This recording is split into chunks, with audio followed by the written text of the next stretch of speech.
ਓਂਕਾਰ ਸਤਨਾਮ ਕਰਤਾ ਪੁਰਖ ਨਿਰਭਉ ਨਿਰਵੈਰ ਅਕਾਲ ਮੂਰਤ ਅਜੂਨੀ ਸੈਭੰ ਗੁਰ ਪ੍ਰਸਾਦ ਜਾਪਾਦ ਸੱਚ ਜੁਗਾਦ ਸੱਚ ਹੈ ਵੀ ਸੱਚ ਨਾਨਕ ਹੋਸੀ ਵੀ ਸੱਚ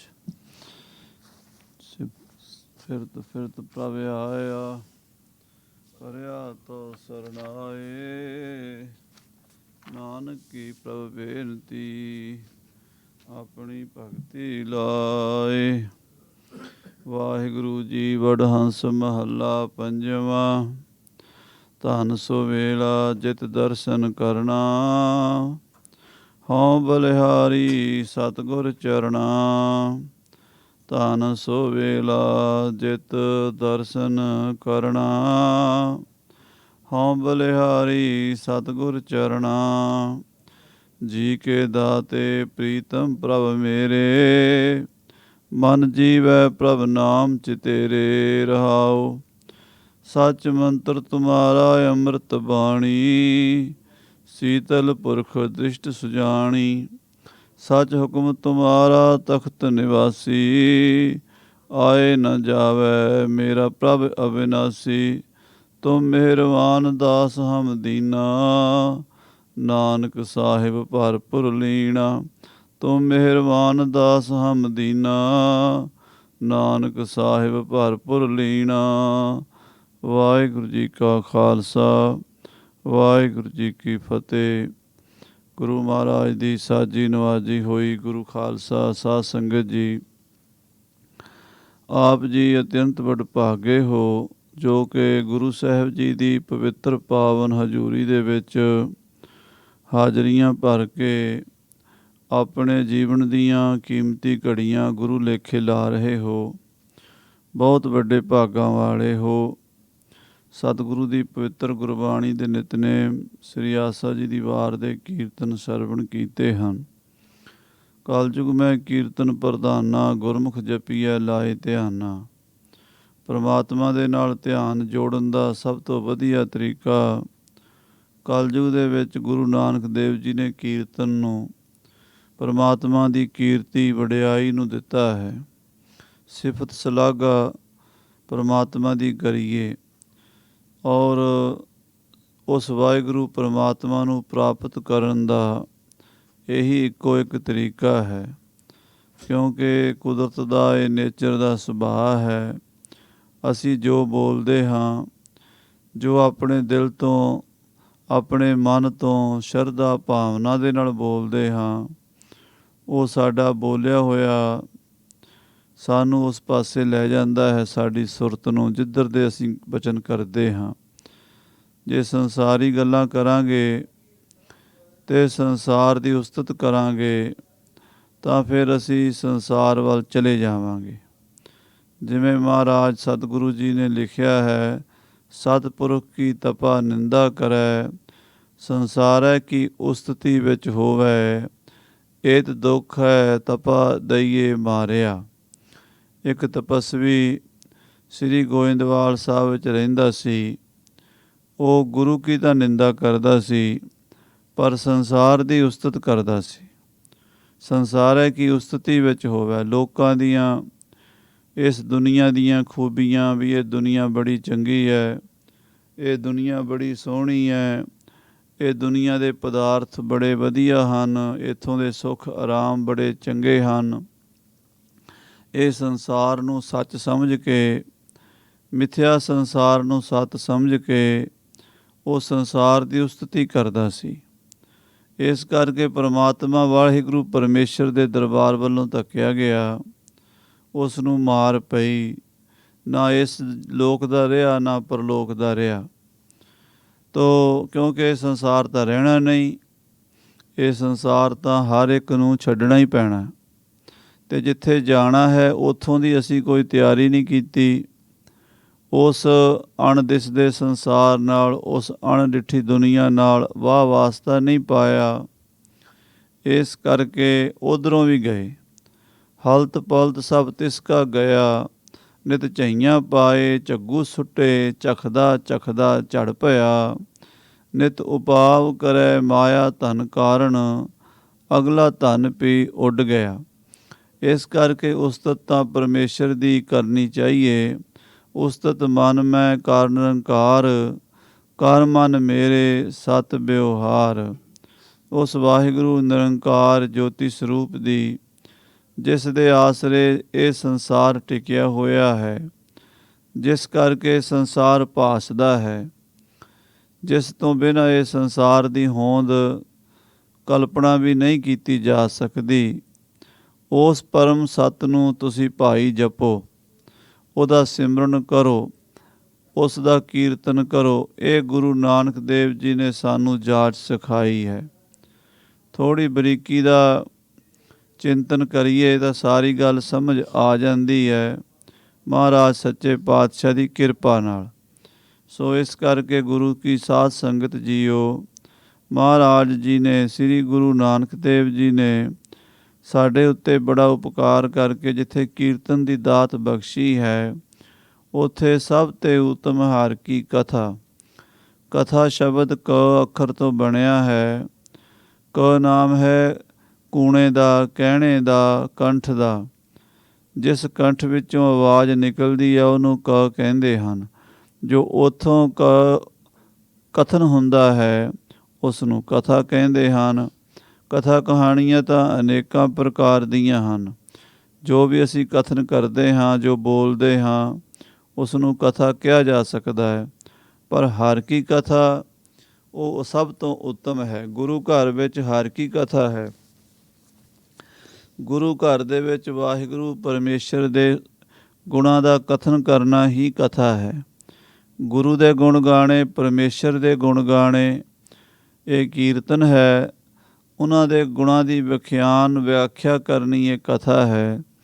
ਸੋ ਸਾਧ ਸੰਗਤ ਜੀ, ਆਓ ਆਪਾਂ ਹੁਣ ਸਤਿਗੁਰੂ ਜੀ ਦੀ ਲੜੀਵਾਰ ਗੁਰਬਾਣੀ ਦੀ ਜੋ ਕਥਾ ਹੈ ਉਹਦੇ ਨਾਲ ਜੁੜੀਏ।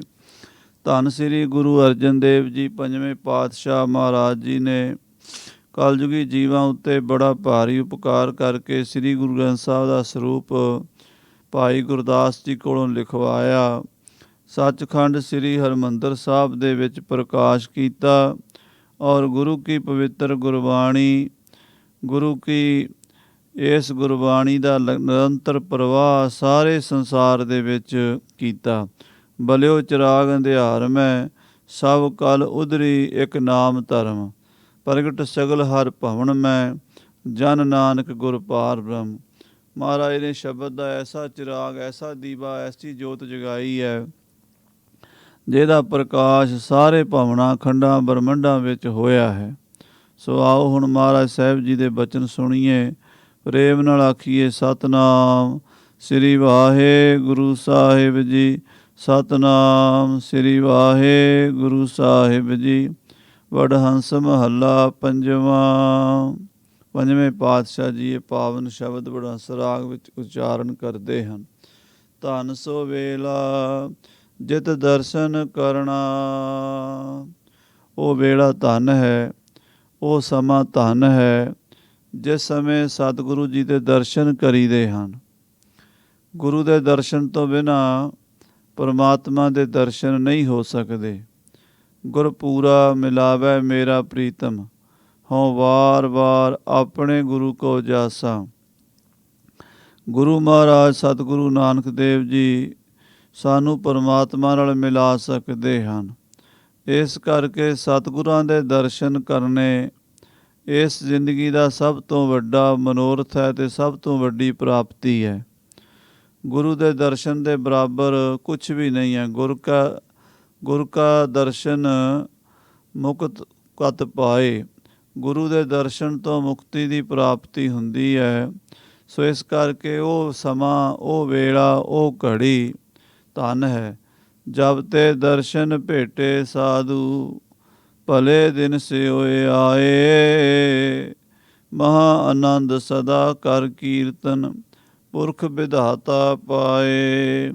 ਜਿਸ ਦਿਨ ਤੋਂ ਮਹਾਰਾਜ ਦੇ ਦਰਸ਼ਨ ਹੋਏ ਹਨ, ਉਹ ਦਿਨ ਭਾਗਾਂ ਵਾਲੇ, ਉਹ ਘੜੀਆਂ ਚੰਗੀਆਂ ਸੁਹਾਵਣੀਆਂ ਆ ਗਈਆਂ ਹਨ ਜਦੋਂ ਮਹਾਰਾਜ ਸੱਚੇ ਪਾਤਸ਼ਾਹ ਜੀ ਦੀ ਸੰਗਤ ਮਿਲੀ ਹੈ, ਗੁਰੂ ਦੀ ਸੰਗਤ ਮਿਲੀ ਹੈ, ਧੰਨ ਸੋ ਵੇਲਾ ਜਿਤ ਦਰਸ਼ਨ ਕਰਨਾ। ਉਹ ਵੇਲਾ ਧੰਨ ਹੈ ਜਦੋਂ ਗੁਰੂ ਦੇ ਦਰਸ਼ਨ ਕਰੀਦੇ ਹਨ। ਹਉ ਬਲਿਹਾਰੀ ਸਤਿਗੁਰ ਚਰਣਾ। ਮੈਂ ਬਲਿਹਾਰ ਜਾਵਾਂ, ਮੈਂ ਕੁਰਬਾਨ ਜਾਵਾਂ ਸਤਿਗੁਰੂ ਜੀ ਦੇ ਚਰਨਾਂ ਤੋਂ। ਗੁਰ ਕੇ ਚਰਨ ਜੀ ਕਾ ਨਿਸਤਾਰਾ, ਸਮੁੰਦ ਸਾਗਰ ਜਿਨ ਖਿਨ ਮੈਂ ਤਾਰਾ। ਮਹਾਰਾਜ ਦੇ ਜੋ ਚਰਨ ਹਨ, ਗੁਰੂ ਨਾਨਕ ਦੇਵ ਸੱਚੇ ਪਾਤਸ਼ਾਹ ਜੀ ਦੇ, ਪਰਮੇਸ਼ਰ ਜੀ ਦੇ, ਉਹ ਇਸ ਜੀਵ ਆਤਮਾ ਦਾ ਕਲਿਆਣ ਕਰਨ ਵਾਲੇ ਹਨ, ਭਵ ਸਾਗਰ ਤੋਂ ਬੇੜਾ ਬੰਨੇ ਲਾਉਣ ਵਾਲੇ ਹਨ। ਇਸ ਕਰਕੇ ਸਤਿਗੁਰੂ ਮਹਾਰਾਜ ਜੀ ਦੇ ਪਵਿੱਤਰ ਚਰਨਾਂ ਤੋਂ ਬਲਿਹਾਰ ਬਲਿਹਾਰ ਜਾਈਏ। ਜੀ ਕੇ ਦਾਤੇ ਪ੍ਰੀਤਮ ਪ੍ਰਭ ਮੇਰੇ। ਮਹਾਰਾਜ ਸਾਹਿਬ ਜੀ ਦੇ ਦਾਤੇ ਹਨ। ਸੰਸਾਰ ਦੀਆਂ ਲੋੜਾਂ ਪੂਰੀਆਂ ਕਰਨ ਦੇ ਬੜੇ ਵਸੀਲੇ ਵਾਹਿਗੁਰੂ ਨੇ ਬਣਾਏ ਹਨ, ਪਰ ਜੀਵ ਆਤਮਾ ਦੀ ਸੰਤੁਸ਼ਟੀ ਦਾ ਇੱਕੋ ਹੀ ਵਸੀਲਾ ਹੈ, ਉਹ ਸਤਿਗੁਰੂ ਹੈ। ਸਤਿਗੁਰੂ ਦੀ ਦਾਤ, ਨਾਮ ਦੀ ਦਾਤ, ਗੁਰੂ ਦੀ ਬਖਸ਼ਿਸ਼, ਗੁਰੂ ਦਾ ਗਿਆਨ ਜੋ ਆਤਮ ਗਿਆਨ ਹੈ, ਉਹੀ ਜੀਦਾਨ ਹੈ। ਜੀਵਨੋਂ ਮੈਂ ਜੀਵਨ ਪਾਇਆ, ਹਰ ਗੁਰਮੁਖ ਭਾਏ ਰਾਮ। ਵੈਸੇ ਤਾਂ ਸਾਰੇ ਹੀ ਜੀਵੀ ਜਾਂਦੇ ਹਨ, ਪਰ ਜਿਹੜਾ ਜੀਵਨ ਆਪਾਂ ਲਈ ਫਿਰਦੇ ਹਾਂ, ਜਿਸ ਨੂੰ ਆਪਾਂ ਜੀਵਨ ਸਮਝਦੇ ਹਾਂ, ਜਿਸ ਜੀਵਨ ਦੀ ਸਾਨੂੰ ਅਨੁਭੂਤੀ ਹੈ, ਉਹ ਜੀਵਨ ਨੂੰ ਕਾਲ ਦਾ, ਮੌਤ ਦਾ ਡਰ ਵੀ ਬਣਿਆ ਹੋਇਆ ਹੈ। ਜਨਮੰ ਤਾਂ ਮਰਣੰ, ਹਰਖੰ ਤਾਂ ਸੋਗੰ, ਭੋਗੰ ਤਾਂ ਰੋਗੰ, ਊਚੰ ਤਾਂ ਨੀਚੰ, ਨਾਨਾ ਸੋ ਮੂਚੰ।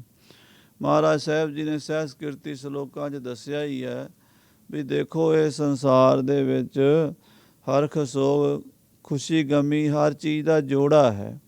ਜਨਮ ਵੀ ਹੈ ਅਤੇ ਫਿਰ ਮਰਨ ਵੀ ਹੈ। ਜਿਹੜਾ ਜੀਵਨ ਹੈ ਸਾਡਾ, ਜਿਸ ਨੂੰ ਅਸੀਂ ਜੀਵਨ ਮੰਨੀ ਬੈਠੇ ਹਾਂ, ਉਹ ਅਸਲ ਜੀਵਨ ਨਹੀਂ ਹੈ। ਜਿਸ ਜੀਵਨ ਨੂੰ ਕਾਲ ਦਾ ਖਤਰਾ ਹੋਵੇ, ਉਹ ਕਾਹਦਾ ਜੀਵਨ?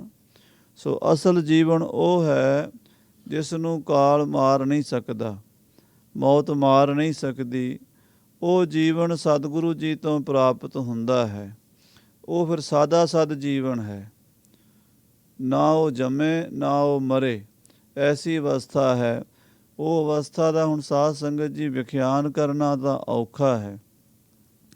ਜਿਨ੍ਹਾਂ ਨੂੰ ਮਹਾਰਾਜ ਸੱਚੇ ਪਾਤਸ਼ਾਹ ਜੀ ਦਿਖਾ ਦਿੰਦੇ ਹਨ, ਉਹਨਾਂ ਮਹਾਂਪੁਰਸ਼ਾਂ ਨੂੰ ਅਨੁਭਵ ਹੁੰਦਾ ਹੈ।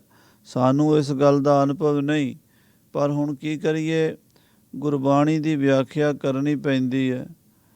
ਅਤੇ ਇਸ ਕਰਕੇ ਕਈ ਵਾਰੀ ਤਾਂ ਇੱਥੇ ਆ ਕੇ ਜ਼ੁਬਾਨ ਬੰਦ ਹੈ। ਜਿਵੇਂ ਗਾਰਗੀ ਨੂੰ ਮਹਾਰਾਜ ਉਦਾਲਕ ਜੀ ਕਹਿੰਦੇ ਹਨ ਕਿ ਬਸ ਇਸ ਤੋਂ ਅੱਗੇ ਨਾ ਬੋਲ, ਤੇਰਾ ਸਿਰ ਗਿਰ ਜਾਏਗਾ। ਵੇਦ ਵਿੱਚ ਇਹ ਵਾਕ ਆਉਂਦਾ ਹੈ ਕਿ ਗਾਰਗੀ ਸਵਾਲ ਕਰੀ ਜਾਂਦੀ ਹੈ, ਅਤੇ ਗਾਰਗੀ ਇੱਕ ਐਸੀ ਇਸਤਰੀ ਹੋਈ ਹੈ, ਵੇਦ ਦੇ ਵਿੱਚ ਜ਼ਿਕਰ ਆਉਂਦਾ ਹੈ, ਜਿਹਨੂੰ ਪਰਮਹੰਸ ਦੀ ਅਵਸਥਾ ਪ੍ਰਾਪਤ ਸੀ। ਉਦਾਲਕ ਮੁਨੀ ਦੇ ਕੋਲ ਸਵੇਤ ਕੇਤੂ, ਉਦਾਲਕ ਆਦਿ ਜਿਹੜੇ ਆਦਿ ਮੁਨੀ ਹੋਏ ਨੇ, ਜਿਨ੍ਹਾਂ ਨੇ ਆਤਮਾ ਦਾ ਬਹੁਤ ਡੂੰਘਾ ਚਿਤਰਣ ਕੀਤਾ ਹੈ ਉਪਨਿਸ਼ਦਾਂ ਦੇ ਵਿੱਚ, ਅਤੇ ਉਹਨਾਂ ਮਹਾਂਪੁਰਸ਼ਾਂ ਦੇ ਕੋਲ ਇਹ ਲੜਕੀ ਜਿਹੜੀ ਬਹੁਤ ਉੱਚ ਅਵਸਥਾ ਦੀ ਮਾਲਕ ਹੋਈ, ਇਹਨੂੰ ਪਰਮਹੰਸ ਕਿਹਾ ਹੈ। ਦੋ ਇਸਤਰੀਆਂ ਪਰਮਹੰਸ ਮੰਨੀਆਂ ਗਈਆਂ ਸੰਸਾਰ ਦੇ ਵਿੱਚ। ਕਵੀਰਾਜ ਭਾਈ ਸੰਤੋਖ ਸਿੰਘ ਜੀ ਨੇ ਲਿਖਿਆ, ਇੱਕ ਗਾਰਗੀ, ਦੂਸਰੀ ਮਾਤਾ ਭਾਗੋ ਜੀ, ਇਹ ਪਰਮਹੰਸ ਅਵਸਥਾ 'ਚ ਹੋਏ ਹੈ। ਸੋ ਇਸ ਕਰਕੇ ਬਾਕੀ ਵੀ ਇਸਤਰੀਆਂ ਸਤਿਕਾਰਯੋਗ ਹਨ। ਸਾਰੀਆਂ ਹੀ ਜਿਤਨੀਆਂ ਮਾਤਾਵਾਂ ਗੁਰੂ ਹੋਈਆਂ ਨੇ ਰਿਸ਼ੀ ਮੁਨੀਆਂ ਦੇ, ਉਹ ਸਭ ਸਤਿਕਾਰਯੋਗ ਹਨ। ਇਸਤਰੀ ਜਾਤੀ ਨੂੰ ਬਹੁਤ ਜ਼ਿਆਦਾ ਸਨਮਾਨ ਗੁਰਬਾਣੀ 'ਚ ਵੀ ਦਿੱਤਾ ਹੈ। ਪਰ ਜਿਹੜਾ ਪਰਮਹੰਸ ਦੀ ਅਵਸਥਾ ਦਾ, ਪਰਮਹੰਸ ਪਹੁੰਚਣਾ, ਇਹ ਦੋ ਇਸਤਰੀਆਂ ਦਾ ਹੀ ਹੈ, ਗਾਰਗੀ ਦਾ ਅਤੇ ਇੱਕ ਮਾਤਾ ਜੀ ਦਾ, ਭਾਗੋ ਜੀ ਦਾ। ਜਿੱਥੇ ਜਾ ਕੇ ਆਪਣੇ ਸਰੀਰ ਦੀ, ਤਨ ਮਨ ਦੀ ਸੁੱਧ ਬੁੱਧ ਭੁੱਲ ਗਈ ਸੀ ਵੀ ਵਸਤਰ ਵੀ ਸਰੀਰ 'ਤੇ ਪਹਿਨਣਾ ਕਿ ਨਹੀਂ ਪਹਿਨਣਾ, ਖਾਣਾ ਕਿ ਨਹੀਂ ਖਾਣਾ, ਇਹ ਸੰਸਾਰ ਹੈ ਜਾਂ ਨਹੀਂ ਹੈ। ਜਿਹੜੀ ਸੁਖਮਣੀ ਸਾਹਿਬ ਦੀ 21ਵੀਂ ਅਸ਼ਟਪਦੀ 'ਚ ਅਵਸਥਾ ਦੱਸੀ ਹੈ ਬ੍ਰਹਮ ਗਿਆਨੀ ਦੀ, ਜਬ ਆਕਾਰ ਇਹੋ ਕਛ ਨਾ ਦ੍ਰਿਸ਼ਟੇਤਾ, ਜਦੋਂ ਇਹ ਸੰਸਾਰ ਦਿਸਦਾ ਹੀ ਨਹੀਂ, ਸੰਸਾਰ ਦਿਸਦਾ ਨਹੀਂ, ਅੱਖਾਂ ਖੁੱਲ੍ਹੀਆਂ ਹੁੰਦੀਆਂ, ਸਾਹਮਣੇ ਦਿਸਦਾ ਕੁਛ ਨਹੀਂ।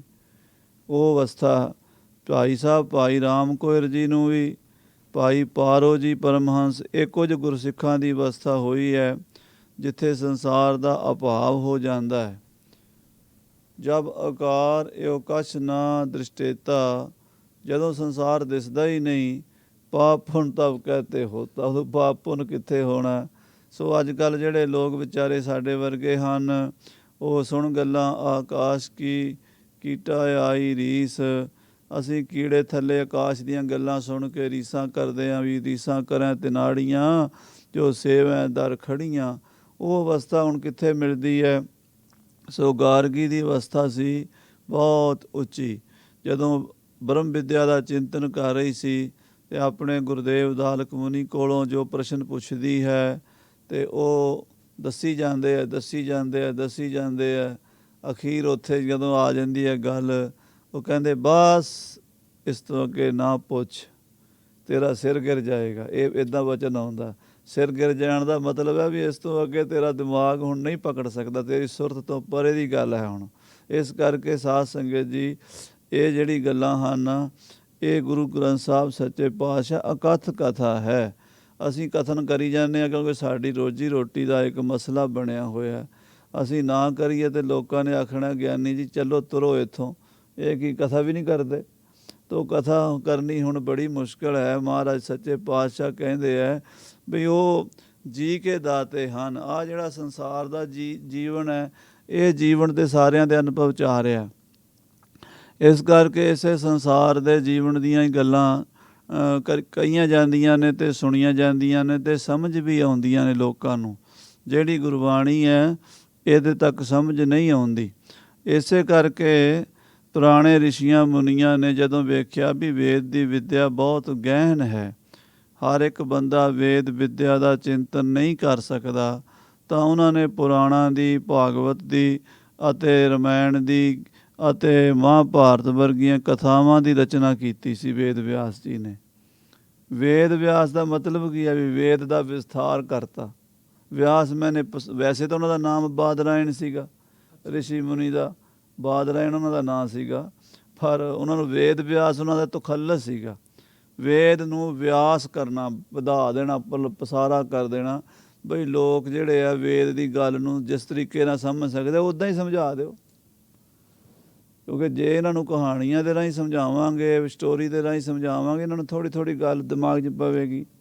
ਅਤੇ ਜੇ ਵੇਦ ਦੀ ਗੱਲ ਸਮਝਾਵਾਂਗੇ, ਇਹਨਾਂ ਦੀ ਪਕੜ ਨਹੀਂ ਪਏਗੀ, ਇੰਨੀ ਬੁੱਧੀ ਨਹੀਂ ਹੈਗੀ। ਹੁਣ ਅਸੀਂ ਗੁਰੂ ਗ੍ਰੰਥ ਸਾਹਿਬ ਦੀ ਜਦੋਂ ਕਥਾ ਕਰਦੇ ਹਾਂ ਤਾਂ ਸੰਗਤਾਂ ਸੌਂ ਜਾਂਦੀਆਂ ਨੇ, ਨਹੀਂ ਸਮਝ ਆਉਂਦੀ। ਜਦੋਂ ਅਸੀਂ ਗੁਰਪ੍ਰਤਾਪ ਸੂਰਜ ਦੀ ਕਥਾ ਕਰਦੇ ਹਾਂ ਜਾਂ ਪੰਥ ਪ੍ਰਕਾਸ਼ ਦੀ ਕਥਾ ਕਰਦੇ ਹਾਂ ਜਾਂ ਢਾਡੀ ਸਿੰਘ ਕੋਈ ਇਤਿਹਾਸ ਸੁਣਾਉਂਦੇ ਆ, ਫਿਰ ਬੜੇ ਕੰਨ ਖੜੇ ਕਰਕੇ ਸੁਣਦੇ ਆ, ਕਿਉਂ ਗੱਲ ਸਮਝ ਆਉਂਦੀ ਹੈ। ਸਮਝਾਉਣ ਦਾ ਇੱਕ ਤਰੀਕਾ ਸੀਗਾ ਕਿ ਉਸੇ ਸਿਧਾਂਤ ਨੂੰ ਜਿਹੜਾ ਗੁਰੂ ਗ੍ਰੰਥ ਸਾਹਿਬ ਵਿੱਚ ਲਿਖਿਆ ਹੈ, ਉਹ ਸਾਡੇ ਇਤਿਹਾਸਕਾਰਾਂ ਨੇ, ਮਹਾਂਪੁਰਸ਼ਾਂ ਨੇ, ਗੁਰੂ ਦੀ ਲਾਈਫ ਨਾਲੇ ਤਾਂ ਸ਼ਰਧਾ ਬਣਦੀ ਹੈ ਗੁਰੂ ਉੱਤੇ। ਜਦੋਂ ਸੂਰਜ ਪ੍ਰਕਾਸ਼ ਦੀ ਕਥਾ ਹੁੰਦੀ ਹੈ ਨਾ, ਉਦੋਂ ਸਤਿਗੁਰਾਂ ਦਾ ਇਤਿਹਾਸ ਸਾਡੇ ਸਾਹਮਣੇ ਆਈ ਜਾਂਦਾ, ਗੁਰੂ 'ਤੇ ਸ਼ਰਧਾ ਹੁੰਦੀ, ਅਤੇ ਜੋ ਗੁਰੂ ਨੇ ਕੀਤਾ ਸੀ ਜਾਂ ਗੁਰੂ ਨੇ ਕਿਹਾ ਸੀ, ਉਹਨੂੰ ਕਵੀ ਜੀ ਨੇ, ਭਾਈ ਸੰਤੋਖ ਸਿੰਘ ਜੀ ਨੇ ਬੜੇ ਸੋਹਣੇ ਸੌਖੇ ਜਿਹੇ ਢੰਗ ਨਾਲ ਉਹ ਸਾਡੀ ਸੁਰਤ 'ਚ ਹੌਲੇ ਹੌਲੇ ਪਾਇਆ। ਇੱਕਦਮ ਪੈਂਦਾ ਨਹੀਂ। ਜੇ ਆਪਾਂ ਕਹੀਏ ਵੀ ਪਹਿਲੇ ਦਿਨ ਬੱਚਾ ਸਕੂਲੇ ਜਾਵੇ ਅਤੇ ਉਹ MA ਕਰ ਲਵੇ, ਇੱਦਾਂ ਥੋੜ੍ਹਾ ਹੁੰਦਾ। ਪਹਿਲੇ ਦਿਨ ਤਾਂ ਵਿਚਾਰੇ ਨੂੰ ABC ਨਹੀਂ ਆਉਂਦੀ, ਊੜਾ ਆੜਾ ਨਹੀਂ ਆਉਂਦਾ। ਇਸ ਤਰ੍ਹਾਂ ਹੀ ਹੌਲੇ ਹੌਲੇ ਸਹਿਜੇ ਸਹਿਜੇ ਇਹ ਗੱਲ ਬਣਦੀ ਹੈ। ਸੋ ਸਾਧ ਸੰਗਤ ਜੀ, ਗੁਰਬਾਣੀ ਅਕਥ ਕਥਾ ਹੈ। ਮਹਾਰਾਜ ਸੱਚੇ ਪਾਤਸ਼ਾਹ ਕਹਿੰਦੇ ਜੀ ਕੇ ਦਾਤੇ, ਉਹ ਮੇਰੇ ਪਰਮੇਸ਼ਰ ਸਤਿਗੁਰੂ ਨਾਨਕ ਦੇਵ ਜੀ ਜੀ ਦੇ ਦਾਤੇ ਹਨ। ਭਾਵ ਆਤਮਾ ਨੂੰ ਉਹ ਬ੍ਰਹਮ ਗਿਆਨ ਦੀ ਦਾਤ ਦੇ ਕੇ, ਬ੍ਰਹਮ ਵਿੱਚ ਲੀਨ ਕਰਕੇ, ਪ੍ਰੀਤਮ ਪ੍ਰਭ ਮੇਰੇ, ਮੇਰੇ ਬੜੇ ਪਿਆਰੇ ਹਨ ਮੇਰੇ ਸਤਿਗੁਰੂ ਜੀ। ਮਨ ਜੀਵੈ ਪ੍ਰਭ ਨਾਮ ਚਿਤੇਰੇ, ਉਸ ਪ੍ਰਭੂ ਦਾ ਨਾਮ ਚੇਤੇ ਕਰਕੇ ਮੇਰਾ ਮਨ ਜੀ ਪੈਂਦਾ। ਆਖਾਂ ਜੀਵਾਂ ਵਿਸਰੈ ਮਰ ਜਾਓ, ਆਖਣੇ ਔਖਾ ਸਾਚਾ ਨਾਮ ਰਹਾਓ। ਸੱਚ ਮੰਤਰ ਤੁਮਾਰਾ ਅੰਮ੍ਰਿਤ ਬਾਣੀ। ਮਹਾਰਾਜ ਸਾਹਿਬ ਜੀਓ, ਆਪ ਜੀ ਦਾ ਮੰਤਰ ਸੱਚਾ ਹੈ, ਕਿਉਂਕਿ ਆਪ ਸੱਚੇ ਹੋ ਅਤੇ ਜਿਹੜੀ ਗੱਲ ਸੱਚ ਨਾਲ ਸੰਬੰਧਿਤ ਹੋਵੇ ਉਹ ਵੀ ਸੱਚ ਸਰੂਪ ਹੁੰਦੀ ਹੈ। ਤੁਹਾਡੀ ਬਾਣੀ ਵੀ ਅੰਮ੍ਰਿਤ ਹੈ, ਕਿਉਂਕਿ ਤੁਸੀਂ ਆਪ ਅੰਮ੍ਰਿਤ ਰੂਪ ਹੋ। ਮ੍ਰਿਤੂ ਤੋਂ ਰਹਿਤ ਜੋ ਹੋਵੇ ਉਸ ਨੂੰ ਅੰਮ੍ਰਿਤ ਕਹਿੰਦੇ ਹਨ। ਆਪ ਜੀ ਦੀ ਬਾਣੀ ਵੀ ਅੰਮ੍ਰਿਤ ਹੈ ਅਤੇ ਅੰਮ੍ਰਿਤ ਸਰੂਪ ਕਰ ਦਿੰਦੀ ਹੈ। ਬਾਣੀ ਨਾਲ ਹੀ ਅੰਮ੍ਰਿਤ ਬਣਿਆ। ਅੱਜ ਕੱਲ੍ਹ ਬਹੁਤ ਸਾਰੇ ਸ਼ੰਕੇ ਪੈਦਾ ਕੀਤੇ ਜਾਂਦੇ ਆ, ਅਖੇ ਜੀ ਖੰਡੇ ਦਾ ਅੰਮ੍ਰਿਤ ਕਿੱਥੋਂ ਆ ਗਿਆ, ਇਹ ਕਿਵੇਂ ਆ ਗਿਆ। ਸਾਧ ਸੰਗਤ ਜੀ, ਬਾਣੀ ਨੇ ਅੰਮ੍ਰਿਤ ਬਣਾ ਤਾ। ਬਾਣੀ ਅੰਮ੍ਰਿਤ ਹੈ ਅਤੇ ਜਦੋਂ ਬਾਣੀ ਪੜ੍ਹ ਕੇ ਕਲਗੀਧਰ ਪਾਤਸ਼ਾਹ ਨੇ ਖੰਡਾ ਫੇਰਿਆ, ਭਗਤੀ ਵਾਲੀ ਬਾਣੀ ਵੀ ਪੜ੍ਹੀ ਅਤੇ ਸ਼ਕਤੀ ਵਾਲੀ ਬਾਣੀ ਵੀ ਪੜ੍ਹੀ।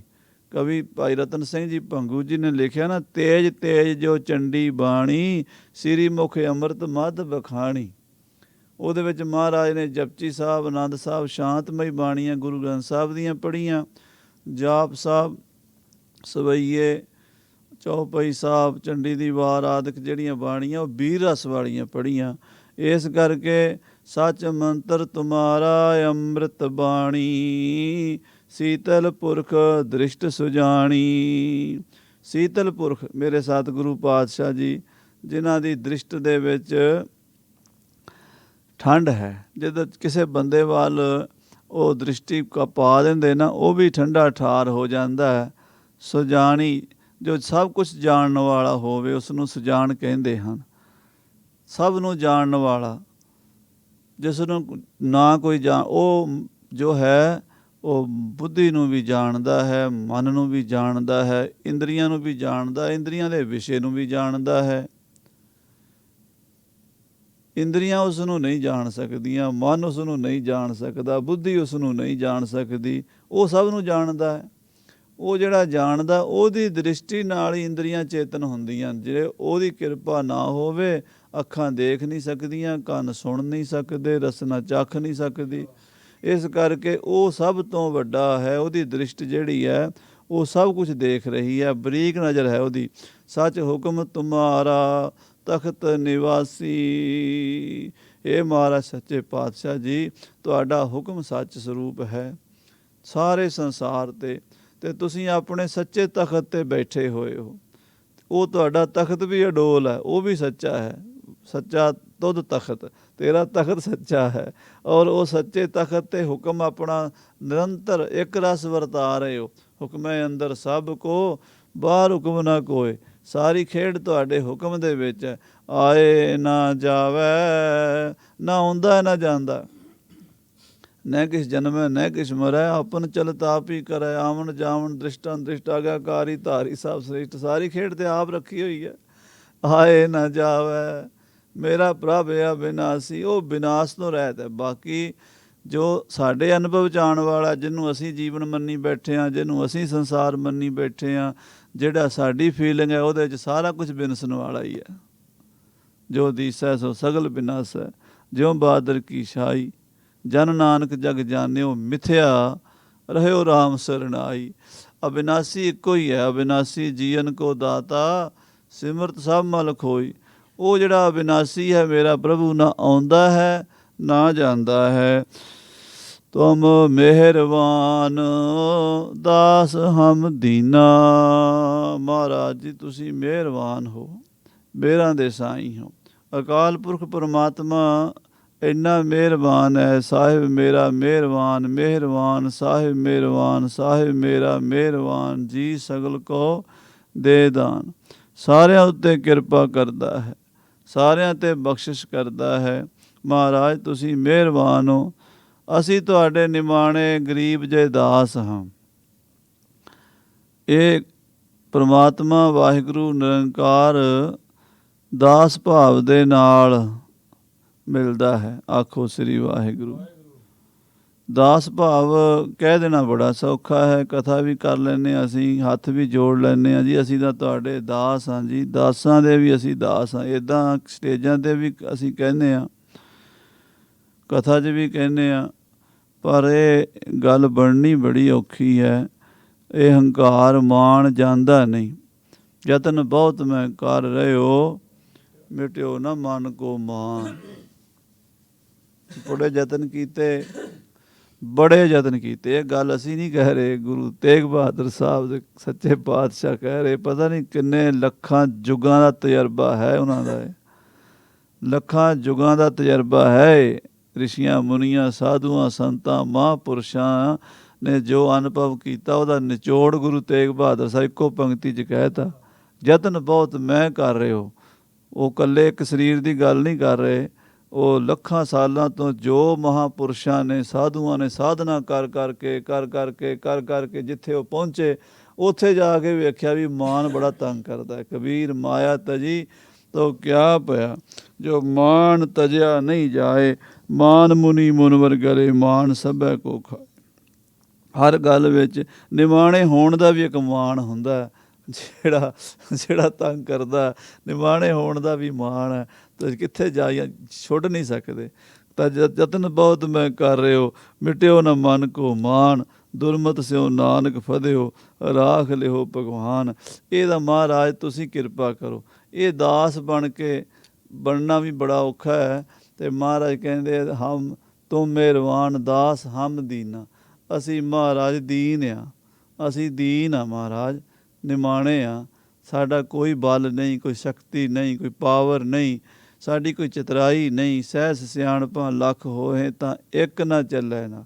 ਜਪਜੀ ਸਾਹਿਬ ਪਹਿਲਾਂ ਸ਼ੁਰੂ 'ਚ ਹੀ ਮਹਾਰਾਜ ਨੇ ਉਹ ਸਾਰੇ ਤਰੀਕਿਆਂ ਦਾ ਜ਼ਿਕਰ ਕਰਤਾ ਵੀ ਚੁੱਪ ਰਹਿ ਕੇ ਵੀ ਦੇਖਿਆ, ਚੁੱਪ ਨਹੀਂ ਹੋਇਆ ਗਿਆ। ਚੁੱਪ ਕਿੱਥੇ, ਮਨ ਤਾਂ ਨਹੀਂ ਚੁੱਪ ਕਰਦਾ। ਤਨ ਮੂੰਹ ਤੋਂ ਜ਼ਬਾਨ ਘੰਟਾ 2 ਘੰਟੇ ਵੀ ਮੈਂ ਨਹੀਂ ਬੋਲਾਂਗਾ, ਮਹੀਨਾ ਨਹੀਂ ਮੈਂ ਬੋਲਾਂਗਾ, ਕਈ ਕਹਿੰਦੇ ਮੈਂ 12 ਸਾਲ ਨਹੀਂ ਬੋਲਾਂਗਾ। ਪਰ ਉਹ ਲਿਖ ਕੇ ਵਿਚਾਰੇ ਦਿੰਦੇ ਆ, ਮਨ ਤਾਂ ਫਿਰ ਬੋਲੀ ਜਾਂਦਾ, ਹਟਦਾ ਨਹੀਂ। ਇਸੇ ਤਰ੍ਹਾਂ ਹੀ ਫਿਰ ਕਹਿੰਦੇ ਵੀ ਸੋਚਣ ਦੇ ਨਾਲ ਵੀ ਮੈਂ ਚਿੰਤਨ ਕਰਕੇ ਸੋਚ ਲਾਂਗਾ ਬ੍ਰਹਮ ਦੇ ਬਾਰੇ। ਮਾਰੇ ਕਹਿੰਦੇ ਸੋਚਿਆ ਸੋਚ ਨਾ ਹੋਵੇ, ਜੇ ਸੋਚੀ ਲੱਖ ਵਾਰ। ਕੋਈ ਵੀ ਯਤਨ ਨਹੀਂ ਚੱਲਿਆ, ਕੋਈ ਵੀ ਯਤਨ ਨਹੀਂ ਚੱਲਿਆ। ਬਸ ਨਿਮਾਣੇ ਹੋ ਕੇ ਬੇਨਤੀ ਕਰੀਏ, ਨਾਨਕ ਸਾਹਿਬ ਭਰਪੁਰ ਲੀਣਾ। ਮਹਾਰਾਜ ਸਾਹਿਬ ਜੀ ਸਤਿਗੁਰੂ ਪੰਜਵੇਂ ਪਾਤਸ਼ਾਹ ਜੀ ਬਚਨ ਕਰਦੇ ਕਿ ਸਾਡਾ ਸਾਹਿਬ ਪਰਮੇਸ਼ਰ ਹਰ ਜਗ੍ਹਾ 'ਤੇ ਭਰਪੂਰ, ਹਰ ਜਗ੍ਹਾ 'ਤੇ ਹੈ। ਜਿਹੜੀ ਦਸ਼ਾ 'ਚ ਮੈਂ ਵਰਤ ਰਿਹਾ ਇਹਦੇ ਵਿੱਚ ਵੀ ਉਹੀ ਹੈ, ਇਹਦੇ ਵਿੱਚ ਵੀ ਆਪ ਹੀ ਵਰਤ ਰਿਹਾ ਹੈ। ਜੋ ਇੱਧਰ ਉੱਧਰ ਦੋਹਾਂ ਸਿਰਿਆਂ ਕਾ ਆਪ ਸੁਆਮੀ, ਖੇਲਾ ਵਿਗਸੈ ਅੰਤਰਜਾਮੀ। ਜੋ ਭਾਵੈ ਸੋ ਕਾਰ ਕਰਾਵੈ, ਨਾਨਕ ਦ੍ਰਿਸ਼ਟੀ ਅਵਰ ਨਾ ਆਵੈ। ਇਤਨੇ ਭਜਨ ਪ੍ਰਵਾਨ ਕਰਨੇ। ਫਤਿਹ ਬੁਲਾਓ। ਵਾਹਿਗੁਰੂ ਜੀ ਕਾ ਖਾਲਸਾ, ਵਾਹਿਗੁਰੂ ਜੀ ਮਹੱਲਾ ਤੀਜਾ। ਆਨੰਦ ਏਕ ਓਂਕਾਰ ਸਤਿਗੁਰ ਪ੍ਰਸਾਦ ਆਨੰਦ ਪਿਆ। ਮੇਰੀ ਮਾਏ ਸਤਿਗੁਰੂ ਮੈਂ ਪਾਇਆ, ਸਤਿਗੁਰ ਤਾਂ ਪਾਇਆ ਸਹਿ ਸੇਤੀ ਮਨ ਵਜੀਆਂ ਵਧਾਈਆਂ। ਰਾਗ ਰਤਨ ਪਰਿਵਾਰ ਭਰੀਆਂ, ਸ਼ਬਦ ਗਾਵਣ ਆਈਆਂ। ਸ਼ਬਦੋ ਤਾਂ ਗਾਵੋ ਹਰੀ ਕੇਰਾ, ਮਨ ਜਿਨੀ ਵਸਾਇਆ। ਕਹਿ ਨਾਨਕ ਆਨੰਦ ਹੋਵਾ ਸਤਿਗੁਰੂ ਮੈਂ ਪਾਇਆ।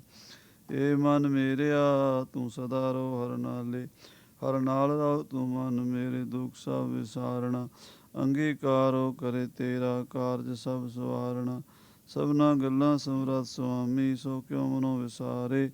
ਕਹਿ ਨਾਨਕ ਮਨ ਮੇਰੇ ਸਦਾ ਰੋ ਹਰ ਨਾਲੇ। ਸਾਚੇ ਸਾਹਿਬਾ ਕਿਆ ਨਾਹੀ ਕਰ ਤੇਰਾ, ਘਰ ਤਾਂ ਤੇਰਾ ਸਭ ਕਿਛ ਹੈ। ਜਿਸ ਦੇਹ ਸੋ ਪਾਵੇ, ਸਦਾ ਸਿਵ ਸਲਾਹ ਤੇਰੀ, ਨਾਮ ਮਨ ਵਸਾਵੇ। ਨਾਮ ਜਿਨ ਕੇ ਮਨ ਵਸਿਆ, ਵਾਜੇ ਸ਼ਬਦ ਕਨੇਰੇ। ਕਹਿ ਨਾਨਕ ਸੱਚੇ ਸਾਹਿਬ ਕਿਆ ਨਾਹੀ ਕਰ ਤੇਰਾ। ਸਾਚਾ ਨਾਮ ਮੇਰਾ ਆਧਾਰੋ, ਸਾਚ ਨਾਮ ਆਧਾਰ ਮੇਰਾ। ਜਿਨ ਭੁੱਖਾਂ ਸਭ ਗਵਾਈਆਂ, ਕਰ ਸ਼ਾਨ ਸੁਖ ਪਨਿਆਇ ਵਸਿਆ। ਜਿਨ ਇੱਛਾ ਸਭ ਪੁਜਾਈਆਂ, ਸਦਾ ਕੁਰਬਾਨ ਕੀਤਾ ਗੁਰੂ ਵਿਟੋਂ ਜਿਸ ਦੀਆਂ ਇਹ ਵਡਿਆਈਆਂ। ਕਹਿ ਨਾਨਕ ਸੁਣੋ ਸੰਤੋ ਸ਼ਬਦ ਧਰੋ ਪਿਆਰੋ। ਸਾਚਾ ਨਾਮ ਮੇਰਾ ਆਧਾਰੋ, ਵਾਜੇ ਪੰਜ ਸ਼ਬਦ ਤਿਤ ਘਰ ਸੁਭਾਗੈ। ਘਰ ਸੁਭਾਗੈ ਸ਼ਬਦ ਵਾਜੇ, ਕਲਾ ਜਿਤ ਕਰ ਧਾਰੀਆ। ਪੰਜ ਦੂਤ ਤੁਧ ਵਸ ਕੀਤੇ, ਕਾਲ ਕੰਟਕ ਮਾਰਿਆ। ਤੁਰ ਕਰਮ ਪਾਇਆ ਤੁਧ ਜਿਨ ਕੋ, ਸੇ ਨਾਮ ਹਰਿ ਕਹਿ ਲਾਗੇ। ਕਹਿ ਨਾਨਕ ਤੈ ਸੁਖ ਹੋਆ, ਤਿਤ ਘਰ ਅਨਹਦ ਵਾਜੇ। ਆਨੰਦ ਸੁਣੋ ਵਡ ਭਾਗੀ ਹੋ, ਸਗਲ ਮਨੋਰਥ ਪੂਰੇ। ਪਾਰ ਬ੍ਰਹਮ ਪ੍ਰਭ ਪਾਇਆ, ਉਤਰੇ ਸਗਲ ਵਿਸੂਰੇ। ਦੁਖ ਰੋਗ ਸੰਤਾਪ ਉਤਰੇ, ਸੁਣੀ ਸੱਚੀ ਬਾਣੀ। ਸੰਤ ਸਾਜਨ ਭਏ ਸਰਸੇ, ਪੂਰੇ ਗੁਰ ਤੇ ਜਾਣੀ। ਸੁਣ ਤੇ ਪੁਨੀਤ ਕਹਿਤੇ ਪਵਿੱਤ, ਸਤਿਗੁਰ ਰਹਿਆ ਭਰਪੂਰੇ। ਬਿਨਵੰਤ ਨਾਨਕ ਗੁਰ ਚਰਨ ਲਾਗੇ, ਵਾਜੇ ਅਨਹਦ ਤੂਰੇ। ਪਾਵਨ ਗੁਰੂ ਪਾਣੀ ਪਿਤਾ ਮਾਤਾ ਧਰਤ ਮਹਤ, ਦਿਵਸ ਰਾਤ ਦੋਇ ਧਾਈ ਦਾਇਆ ਖੇਲੇ ਸਗਲ ਜਗਤ ਚੰਗਿਆਈਆਂ ਬੁਰਿਆਈਆਂ ਵਾਚੈ ਧਰਮ ਦੂਰ ਕਰਮੀ ਆਪੋ ਆਪਣੀ ਕੇ ਨੇੜੇ ਕੇ ਦੂਰ ਜਿਨੀ ਨਾਮ ਧਿਆਇਆ ਗਏ ਮਸਕਤ ਕਾਲ ਨਾਨਕ ਤੇ ਮੁਖ ਉਜਲੇ ਕੀਤੀ ਛੁੱਟੀ ਨਾਲ। ਵਾਹਿਗੁਰੂ ਜੀ ਕਾ ਖਾਲਸਾ ਵਾਹਿਗੁਰੂ ਜੀ ਕੀ ਫਤਿਹ।